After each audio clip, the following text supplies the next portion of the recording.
اور وہ جسے چاہتا ہے بخشتا ہے، جسے چاہتا ہے عذاب دیتا ہے۔ تو یہودیوں کا تو یہ ماننا ہے نا کہ ہم وہ دیکھیں اپنے دین کو وہ تبلیغ بھی نہیں کرتے، اس کو پریچ نہیں کرتے، اس لیے کہ ان کا یہ ماننا ہے کہ کیونکہ ہم نبیوں کی اولاد میں سے ہیں اور یہ تو دین صرف ہمارا اس پر حق ہے۔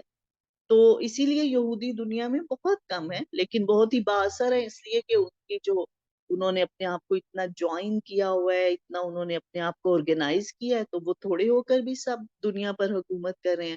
اور جو کرسچنز ہیں وہ کہتے ہیں کہ ہم تو کیونکہ حضرت عیسیٰ اللہ کے بیٹے تھے اور خدا نے اپنے رسول اپنے بیٹے کی قربانی دی ہے، وہ ہمارے گناہوں کو معاف کرتے۔ اللہ کہہ رہے دیکھو، اگر ان سے کہو، ان سے پوچھو کہ اگر تم اللہ کے بیٹے ہو اور اس کے دوست ہو تو پھر تم پر عذاب کیوں آتے ہیں؟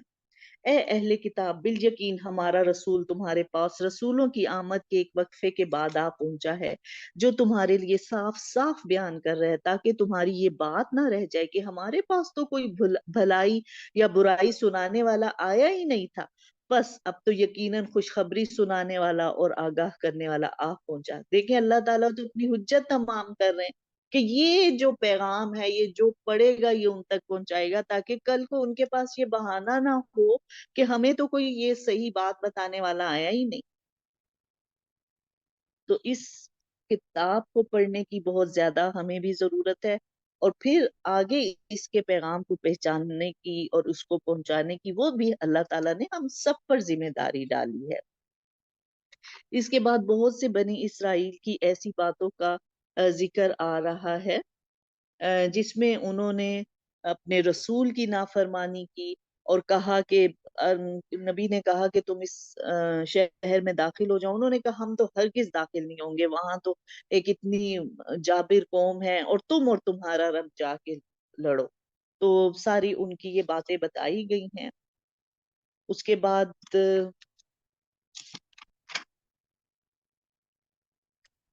ہمارے لیے اس میں کیا کہا جا رہا ہے؟ یا ایھا الذین آمنوا اتقوا اللہ۔ بہت باتیں تو یہاں پر اہل کتاب سے ہوئی، اب ایمان لانے والوں سے اللہ تعالیٰ کیا فرما رہے ہیں؟ اے مسلمانوں، اللہ سے ڈرتے رہو۔ سب سے پہلے تو اللہ کا ڈر دل میں پیدا کرو۔ وابتغوا الیہ الوسیلہ، اور اس کے قرب کا کوئی وسیلہ تلاش کرو۔ وسیلہ کیا ہے؟ یعنی کہ وہ کام جو آپ کو اللہ سے قریب کر دے، جیسے نماز۔ جب ہم دیکھیں نماز پڑھتے ہیں ہم اللہ سے کتنے قریب ہوتے ہیں، اور نماز میں ہم کسی اور طرف نہ تو دیکھتے ہیں نہ کسی اور سے بات کرتے ہیں جب تک کہ ہم سلام نہ پھیر لیں۔ اس سے پہلے کتنی بھی ضروری بات ذہن میں آ رہی ہو ہم نہیں کرتے، ہم انتظار کرتے ہیں۔ تو نماز اللہ کے قرب کا بہترین ذریعہ ہے۔ اسی طرح حضرت موسیٰ کو کہا کہ میری یاد کے لیے نماز پڑھو، یعنی جب دل چاہے کہ اللہ کو یاد کرنا ہے نماز پڑھ لیا کرو۔ پھر اللہ کا ذکر کوئی نہ کوئی زبان پہ ذکر ہونا چاہیے، جیسے رب اغفر وارحم وانت خیر الراحمین، رمضان کے پہلے عشرے کی دعا کہا جاتا ہے، یہ بہت پڑھیں۔ اور اسی طرح سبحان اللہ والحمد للہ ولا الہ الا اللہ واللہ اکبر۔ آپ صلی اللہ علیہ وسلم نے فرمایا کہ دنیا اور اس میں موجود تمام چیزوں سے عزیز مجھے یہ ذکر ہے۔ تو اس ذکر کو ہم اپنا بہت زیادہ عادت بنائیں۔ اس کے بعد پھر دعائیں، جو دیکھیں دعائیں میں کل کے اس بارے میں کوئی دعا نہیں تھی، اور اس سے جو پہلے کی دعا تھی ربنا اغفر لنا ذنوبنا واسرافنا فی امرنا وثبت اقدامنا وانصرنا علی القوم الکافرین۔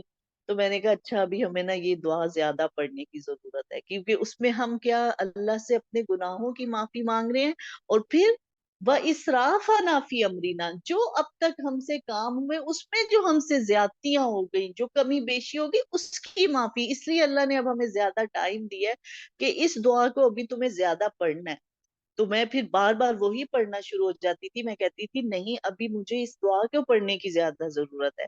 ربنا اغفر لنا ذنوبنا واسرافنا فی امرنا وثبت اقدامنا وثبت اقدامنا۔ کتنا ضروری ہے ثابت قدم ہونا۔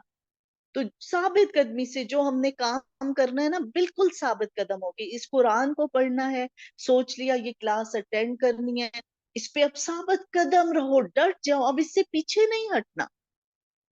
نماز پڑھنا ہے تو بس اچھا یہ نہیں ایک پڑھ لی تو بس ثابت قدمی، یہ دیکھیں نا ہر چیز میں ثابت قدمی چاہیے، یہ نہیں کہ 2 دن کیا چھوڑ دیا، اس کا تو پھر اس کام کا فائدہ ہی کچھ نہیں ہے۔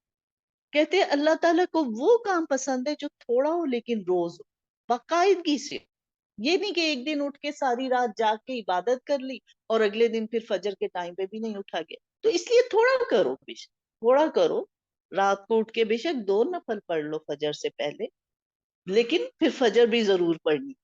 تو اس طرح سے اپنی روٹین بنانی ہے کہ تھوڑا پڑھیں، قرآن کو بے شک ہم تھوڑا پڑھیں، آدھا گھنٹہ دیں روز کا، لیکن روز پڑھیں۔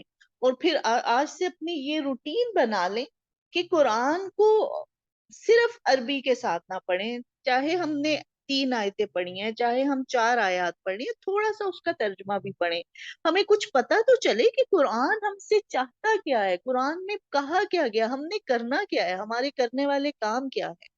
تو وسیلہ تلاش کرنا ہے، ان کاموں کو ڈھونڈنا ہے جو کام ہمیں اللہ کے قریب کرتے ہیں۔ پھر اور کیا کام؟ قرآن پڑھیں، اللہ کے قریب ہو جائیں گے۔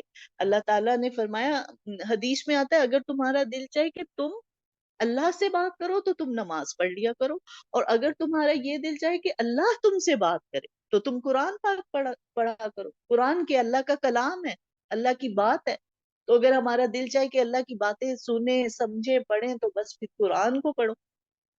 اسی طرح حج کرنا، عمرہ کرنا، پھر قربانی کرنا، اسی طرح اللہ کی راہ میں خرچ کرنا، پھر نیک لوگوں کی صحبت، نیک لوگوں کے پاس بیٹھنا، تو یہ سب چیزیں جو اس کا قرب، اللہ تعالیٰ کی یاد کو تازہ کریں گی، ایمان مضبوط ہوگا۔ صحابہ کرام آپ صلی اللہ علیہ وسلم سے فرماتے تھے کہ یا رسول اللہ، جب ہم آپ کی مجلس میں ہوتے ہیں ہمارے دل کی حالت اور ہوتی ہے، ہمارا ایمان بہت مضبوط ہوتا ہے، لیکن جب ہم ادھر ادھر ہوتے ہیں ہمارا ایمان پھر کمزور ہوتا ہے۔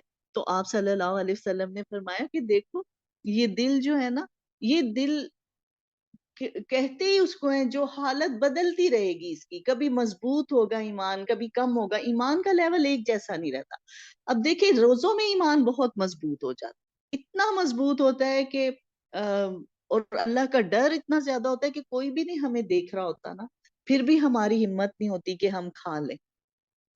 اور عام دنوں میں کوئی غلط کام بھی ہم دیکھتے ہیں، اچھا کوئی نہیں ہو دیکھ رہا، ہم کر لیتے ہیں، لیکن روزوں میں ہوتا ہے کہ نہیں نہیں کھانا بھی نہیں، حالانکہ حلال چیز ہے، لیکن کیونکہ ہمیں پتہ ہے ہم نے روزہ رکھا ہوا ہے، اللہ تعالیٰ ہمیں دیکھ رہے ہیں، کوئی تو حالانکہ کوئی نہیں دیکھ رہا، ہم کھا لیا کریں، کسی کو کیا پتا چلے گا، لیکن نہیں، یہ ہے ایمان جو روزوں میں جو اس وقت اتنا مضبوط ہے نا، کوئی نہیں دیکھ رہا نا تب بھی نہیں ہمت ہوتی کہ کھائیں یا پانی ہی پی لیں۔ اتنی گرمی کبھی ہوتی تھی، اب تو ماشاءاللہ موسم بڑا اچھا ہو گیا، لیکن بہت گرمی کے روزے تھے تو اتنی شدید پیاس لگی ہوتی تھی لیکن ایک گھونٹ پانی پینے کی ہمت نہیں ہوتی تھی۔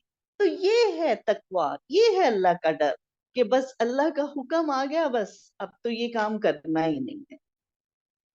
اور اسی طرح پھر بہت سے لوگ نماز پڑھنا شروع کر دیتے ہیں، قرآن پڑھنا شروع کر دیتے ہیں، تو جو روزہ ہے نا یہ بھی ہمیں اللہ کے قریب کرتا ہے۔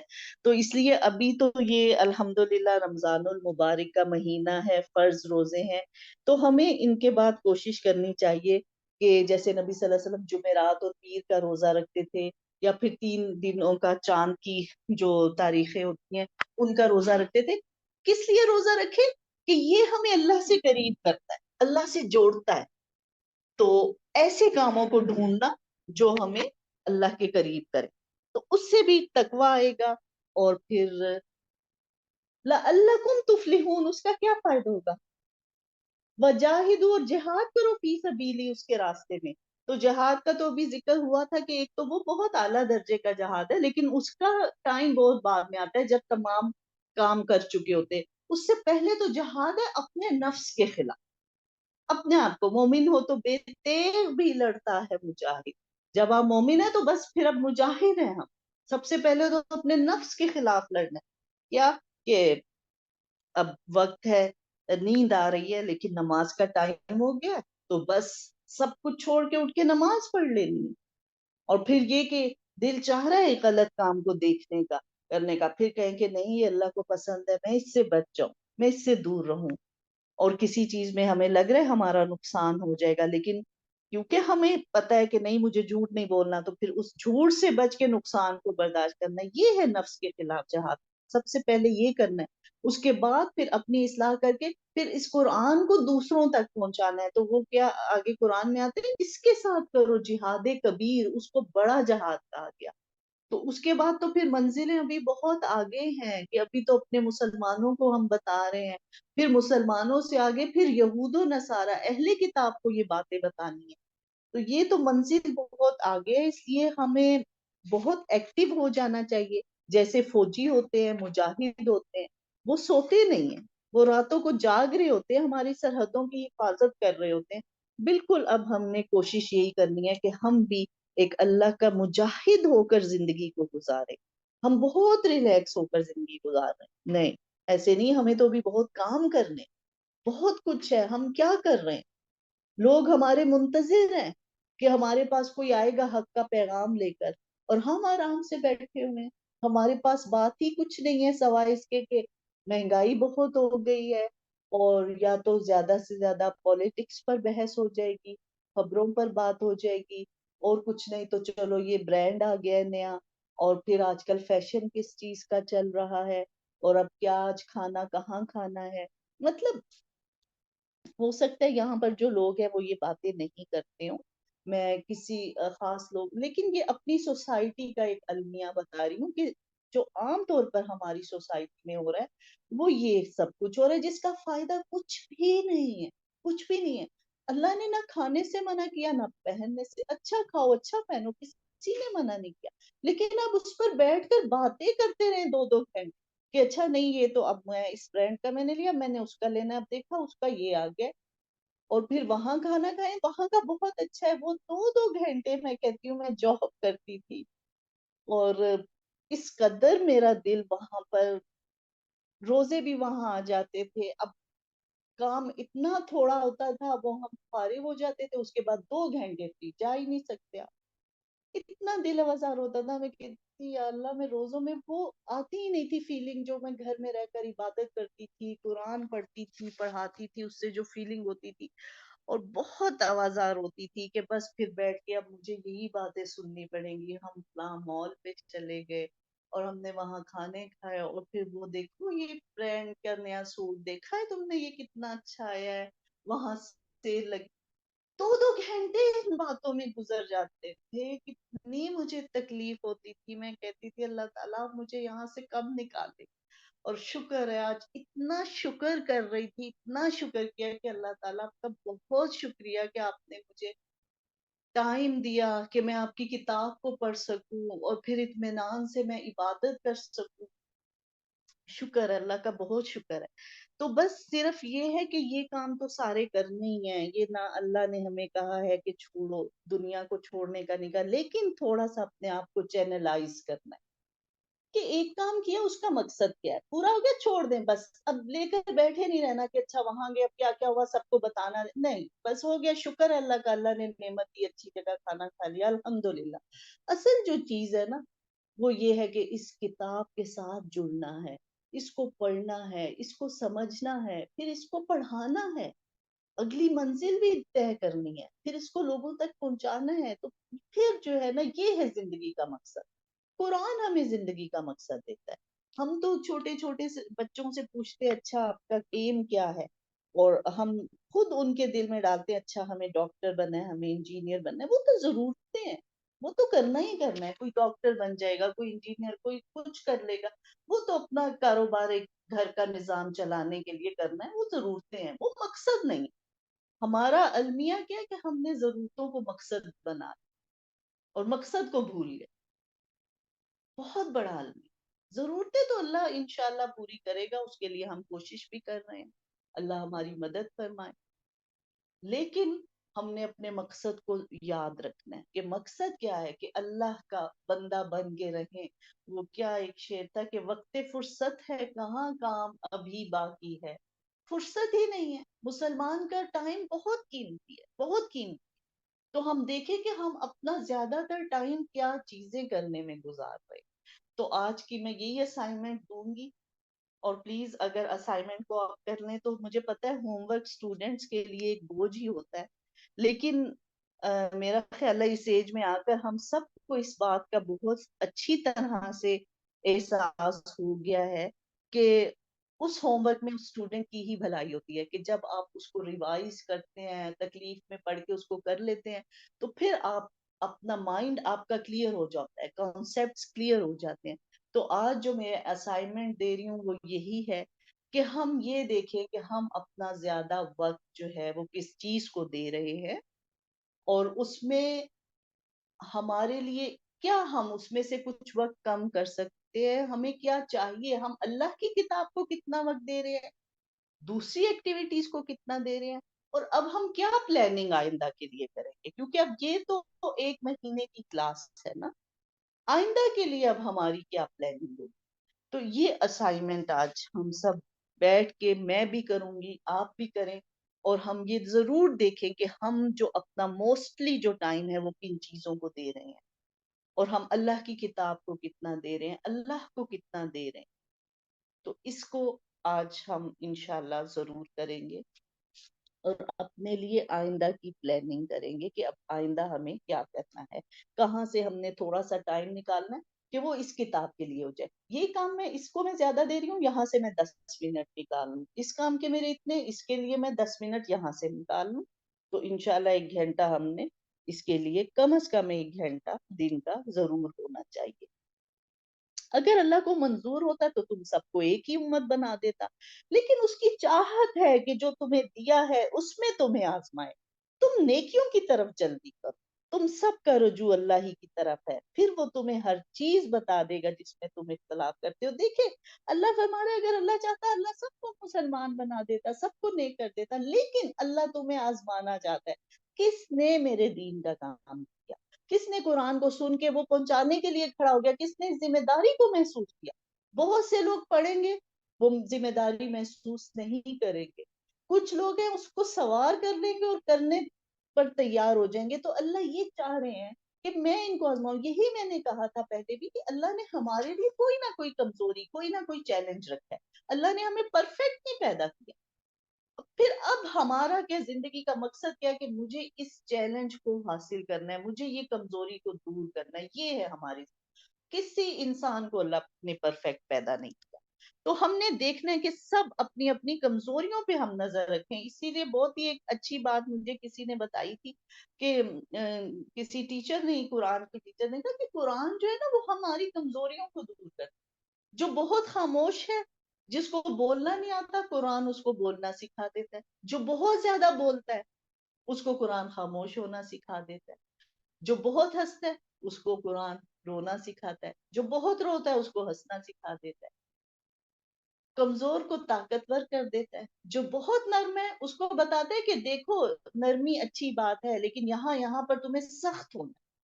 اللہ نے ہر جگہ نہیں کہا نرم، اللہ کو ہوشیار مومن پسند ہے، اور پھر جو بہت ہوشیار ہیں ان کو کاؤنٹ ڈاؤن کرتا ہے کہ نہیں، اتنا زیادہ مت ہائی پر ہو جاؤ، یہاں پر تھوڑا صبر کرو۔ تو یہ جو ایک اعتدال ہے نا، یہ قرآن پاک پڑھنے سے پرسنالٹی میں آتا ہے۔ اللہ کرے کہ اللہ تعالیٰ ہمیں بھی وہ اعتدال عطا فرما دے۔ اے ایمان والو، تم یہود و نصارہ کو دوست نہ بناؤ، یہ تو آپس میں ایک دوسرے کے دوست ہیں، تم میں سے جو بھی ان میں سے کسی سے دوستی کرے وہ بے شک انہی میں سے ہے، ظالموں کو اللہ تعالیٰ ہرگز راہ راست نہیں دکھاتا۔ تو یہاں اللہ تعالیٰ ہمیں بہت ہی اچھی فورن پالیسی کی ٹپ دے رہے ہیں، یا ایھا الذین آمنوا لا تتخذوا الیہود والنصارى اولیاء۔ اولیاء کیا ہے؟ دلی دوست نہ ان کو بتاؤ، ان کو اپنے راز نہ دو۔ ہاں، ان کے ساتھ آپ کانٹریکٹ کر سکتے ہو، کاروبار کر سکتے ہو، لیکن ان کو دلی دوست نہ بتاؤ، ان کو اپنے راز نہ بتاؤ، دلی دوست مت بناؤ، ان پہ ٹرسٹ نہ کرو کہ وہ تمہارے خلاف ایک دوسرے کے ساتھ ملے ہوئے ہیں۔ یہ بہت بڑی اللہ تعالیٰ ہمیں بات بتا رہے ہیں کہ وہ تو متحد ہو جائیں گے تمہارے خلاف۔ یہ فورن پالیسی کی ٹپ ہے ہمارے، اور اللہ تعالیٰ ہمیں بتا رہے ہیں، اللہ ہمیں گائیڈ کر رہے ہیں۔ اے ایمان والو، تم میں سے جو شخص اپنے دین سے پھر جائے تو اللہ تعالیٰ بہت جلد ایسی قوم کو لے آئے گا جو اللہ سے محبت کرتی ہوگی، اور وہ بھی اللہ سے محبت کرے گا۔ وہ نرم دل ہوں گے مسلمانوں پر، اور سخت اور تیز ہوں گے کفار پر، اللہ کی راہ میں جہاد کریں گے، کسی ملامت کرنے والے کی ملامت کی پرواہ نہ کریں گے۔ یہ تو اللہ کا فضل ہے، وہ جسے چاہے دے۔ اللہ تعالیٰ بہت ہی وسعت والا، بہت زبردست علم والا ہے۔ اللہ تعالیٰ فرما رہے ہیں اگر تم نے یہ سب کام نہیں کیے جو آج ہم نے ذکر کر دیے ہیں، تو اللہ تعالیٰ فرما رہے ہیں کہ پھر اللہ کو کوئی پرواہ نہیں ہوگی تمہاری۔ اللہ تمہاری جگہ ایسی قوم کو لے آئے گا جو اللہ سے محبت کرے گی، جو اللہ کی بات مانے گی، پھر اللہ بھی ان سے محبت کرتا ہوگا۔ اور وہ کیسے لوگ ہوں گے؟ مسلمانوں پہ نرم ہوں گے، آپس میں بہت نرم، اور کفار پر سخت ہوں گے، اللہ کی راہ میں جہاد کرنے والے ہوں گے، اور کسی ملامت کرنے والے کی ملامت کا بالکل بھی انہیں پرواہ نہیں ہوگا کہ ہم تو اللہ کی راہ پہ چل رہے ہیں، لوگ جو باتیں بناتے ہیں بنائیں۔ اور یہ ہے اللہ کا فضل۔ ہم کس چیز کو فضل سمجھتے ہیں؟ اللہ کہہ رہے ہیں یہ ہے اللہ کا فضل، جس انسان کے اندر، جس قوم کے اندر یہ تحریک پیدا ہو جائے، یہ جرت پیدا ہو جائے، اصل میں وہ ہے فضل والا، اور اللہ بڑی وسعت والا اور بڑے ہی علم والا ہے۔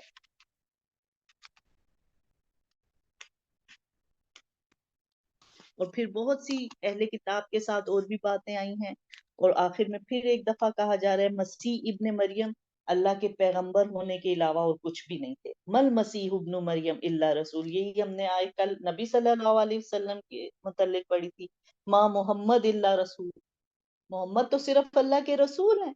یہاں کہا جا رہا ہے مسیح ابن مریم صرف اللہ کے رسول ہیں، ان سے پہلے بھی بہت پیغمبر ہو چکے، ان کی والدہ ایک راست باز عورت تھی، ان کی تعریف کی جا رہی ہے کہ وہ سچی نیک عورت تھی، دونوں ماں بیٹا کھانا کھایا کرتے تھے۔ آپ دیکھیے کس طرح ان کے سامنے ہم دلیلیں رکھ رہے ہیں، پھر غور کیجئے کہ کس طرح وہ پھرے جاتے ہیں، یعنی یہ صاف صاف باتیں بتائی جا رہی ہیں، ہمیں تو پتہ ہے، ہمارا تو ایمان ہے اس پہ، ہم نے کس کو بتانی ہے؟ اہل کتاب کو، کہ دیکھو مسیح ابن مریم تو صرف اللہ کے رسول تھے، اور ان کی ماں بہت نیک راست باز عورت تھی، ہم تو خود ان کی اتنی عزت کرتے، مگر اس کا یہ مطلب تو نہیں کہ اب انہی کو ہم خدا کہنا شروع کریں۔ نعوذ باللہ، یہ بہت بری بات ہے، بہت بڑی بات ہے۔ اللہ تعالیٰ کہتے ہیں وہ سب گناہ معاف کر دے گا۔ اللہ تعالیٰ کو یہ بات بہت ناپسند ہے، بھئی وہ تو کھانا کھاتے تھے، عام انسان تھے، تم اللہ کے ساتھ، تمہیں نہیں پتا کہ اللہ کی ہستی ان چیزوں سے، ان کمزوریوں سے بالکل پاک۔ اللہ کو کسی بیوی کی، کسی بچے کی ضرورت ہی نہیں، نہ اس کو کھانے کی ضرورت ہے، نہ اس کو بھوک لگتی۔ تو یہ بتایا جا رہا ہے کہ دیکھو ان کو بتاؤ کہ ٹھیک ہے وہ نیک لوگ تھے، پر وہ نبی تھے، عام انسانوں کی طرح تھے، اور اللہ تعالیٰ یہ باتیں کھلی کھلی بتا رہے ہیں۔ یقیناً آپ ایمان والوں کا سب سے زیادہ دشمن یہودیوں اور مشرکوں کو پائیں گے۔ یہ اللہ نے ایک اور ہمیں ان کے دل کی بات بتائی کہ ایمان والوں کے، مسلمانوں کے سب سے زیادہ دشمن کون ہے؟ یہودی اور مشرک، اور ایمان والوں کے، مسلمانوں کے دوستی کے قریب جو ہے نصارہ، کرسچن ہے۔ کیوں؟ کہ ان میں کچھ علماء ہیں اور وہ عبادت کے لیے گوشہ نشین افراد پائے جاتے ہیں، اور اس وجہ سے کہ وہ تکبر نہیں کرتے۔ تو یہ بات کرسچنز کی اللہ تعالیٰ نے یہاں پہ تعریف کی ہے کہ وہ نرم دل لوگ ہیں۔ واقعی عیسائیوں میں ہم دیکھیں جتنے زیادہ جو چیریٹی کے کام ہیں سب سے زیادہ کرسچن کرتے ہیں، اور اس قدر ان کے دل نرم ہیں کہ کرسچن جو مشنریز ہیں وہ اتنی پاورفل ہے، اتنا وہ لوگوں کے لیے کام کرتی ہیں کہ انہوں نے اپنا یہ ٹارگٹ بنایا کہ اگر ہمیں یہ پتا چل جائے نا کسی جنگل میں دو انسان رہتے ہیں، ہم ان تک بھی اپنے دین کو لے کر جائیں۔ تو یہی وجہ کہ آج سب سے زیادہ تعداد دنیا میں کرسچنز کی ہے۔ تو اللہ تعالیٰ نے کہا وہ تھوڑے سے مسلمانوں کے قریب ہیں، ان کے دل تھوڑے نرم ہیں، لیکن جو یہودی ہیں اور جو مشرکین ہیں وہ مسلمانوں کے سب سے بڑے دشمن ہیں۔ تو دیکھیں یہ جو چیزیں نا، مسلمان جو ایک سٹیٹ ہے، مسلم سٹیٹ، یہ اس کی فورن پالیسی کو یہ چیزیں بتا رہی ہیں کہ کیسی ہماری پالیسی ہونی چاہیے، کس کے ساتھ ہمیں کیسا تعلق رکھنا چاہیے۔ لیکن وہی بات ہے، اب ہم تو کتابیں بند کر کے پالیسیاں بھی بنا رہے ہیں، سب کچھ کر رہے ہیں، تو اسی وجہ سے آج پھر ہم ناکام ہیں، اور انشاءاللہ کامیاب ہوں گے۔ جس دن اس کتاب کو اٹھایا، علامہ اقبال کیا فرماتے ہیں، وہ زمانے میں معزز تھے مسلمان ہو کر، اور تم رسوا ہوئے تارک قرآن ہو کر، یعنی کہ تم نے قرآن کو چھوڑ دیا تو تم رسوا ہو گئے، اور یہی لوگ تھے، وہ مسلمان تھے اور معزز تھے۔ تو جس دن اس قرآن کو ہاتھ میں اٹھا لیں گے، اس کتاب کے ساتھ سنسیئر ہو جائیں گے، انشاءاللہ اللہ تعالی ہمیں کامیابی دے دے گا۔ وآخر الدعوانا ان الحمد للہ رب العالمین. دعا کر لیتے ہیں. سبحان اللہ وبحمدہ سبحان اللہ العظیم. اللہم صلی علی محمد وعلی آل محمد کما صلیت علی ابراہیم وعلی آل ابراہیم انک حمید مجید. اللہم بارک علی محمد وعلی آل محمد کما بارکت علی ابراہیم وعلی آل ابراہیم انک حمید مجید. ربنا آتنا فی الدنیا حسنة وفی الآخرة حسنة وقنا عذاب النار. ربنا اغفر لنا ذنوبنا وإسرافنا في أمرنا وثبت أقدامنا وانصرنا على القوم الكافرین. یا اللہ ہم نے جو سپارہ پڑھا، جو سنا، جو سمجھا، آپ اس کو قبول فرما لیں. اس میں اگر کوئی غلطی ہو گئی ہو اسے معاف فرما دیں. اس کی صحیح سمجھ ہمیں ڈال دے. یا اللہ ہمیں نیکیوں کی طرف بلانے والا، برائی سے روکنے والا بنا دے. یا اللہ ہمیں اس قرآن کے ساتھ جوڑ دے. ہم اس کے پیغام کو اچھی طرح سمجھ جائیں، ہم اس پر عمل کرنے والے بن جائیں، اور ہم دوسروں کو پہنچانے والے بن جائیں. اللہ تعالیٰ آپ ہم سے اپنے دین کا بہترین کام لے. اللہ تعالیٰ آپ ہم سب کو بعمل مسلمان بنا دیں. ہمارے اولاد کو، ہمارے ازواج کو، ہماری آنے والی نسلوں کو اپنے ہدایت کے لیے خالص کر لے. یا اللہ ہمیں معاف فرما دے. جو وقت ہم نے ضائع کر دیا، جو زندگی ہم سے ضائع ہو گئی خواہ مخواہ کی باتوں میں، فضول کاموں میں، اللہ تعالیٰ آپ ہمیں معاف فرما کے ہماری اصلاح کر دیں. اب ہم آپ کے رستے پہ چلنا چاہتے ہیں، آپ کی کتاب کو لے کر چلنا چاہتے ہیں. اللہ تعالیٰ آپ ہم سب کو بعمل مسلمان بنا دیں. رب ارحمہما کما ربیانی صغیرا، رب ارحمہما کما ربیانی صغیرا. یا اللہ ہمارے والدین پہ رحم فرما. یا اللہ ان کے درجات بلند فرما. یا اللہ ان کے درجات بلند فرما. یا اللہ ہم سب کو اپنے والدین کے لیے صدقہ جاریہ بنا دے، اور ہماری اولاد کو ہمارے لیے صدقہ جاریہ بنا دے. یا اللہ ہمیں معاف فرما دے. یا اللہ ہماری مشکلوں کو آسان کر دے. یا اللہ ہمارے غموں کو، ہماری فکروں کو، پریشانیوں کو دور کر دے. یا اللہ ہمیں سختی میں نہ ڈالنا، آزمائش میں نہ ڈالنا. یا اللہ ہمیں معاف فرما دے. یا حی یا قیوم برحمتک نستغیث. لا الہ الا انت سبحانک انی کنت من الظالمین. لا الہ الا انت سبحانک انی کنت من الظالمین. یا حی یا قیوم برحمتک نستغیث. ربنا تقبل منا انك انت السميع العليم وتب علينا انك انت التواب الرحيم. اللهم صل